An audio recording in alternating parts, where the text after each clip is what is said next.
How to advise non-pharmacological interventions with Kalya Pro.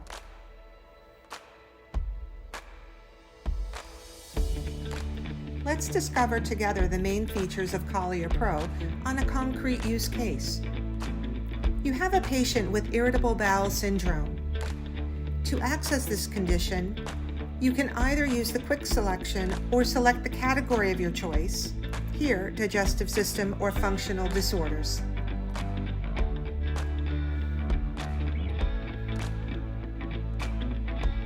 You then have the possibility to specify the profile of your patient by selecting any medical history or any medication taken.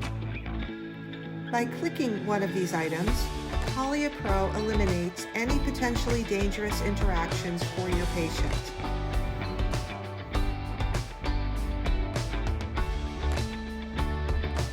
Here you have access to both the lifestyle recommendations on the left and the most studied non-pharmacological interventions on the right. The lifestyle recommendations are continuously extracted from the latest guidelines of the scientific communities. The interventions are presented according to two complementary approaches. The first approach is based on the exploitation of scientific articles of the meta-analysis type. You can display the results by the Kalya score, which integrates both the level of evidence and the level of effectiveness. The second approach is based on the grades of recommendations established by the scientific communities. Here, the red circles indicate that the intervention has been assessed as unfavorable and is therefore not accessible. All of these recommendations and evaluations are constantly being updated.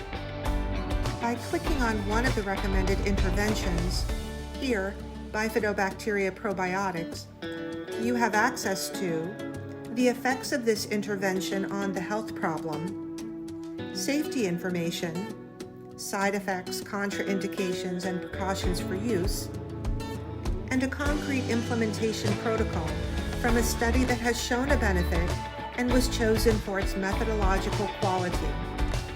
Plus, you have access to all of the bibliographical references and the answers to all of your questions directly from the Kalya Pro app.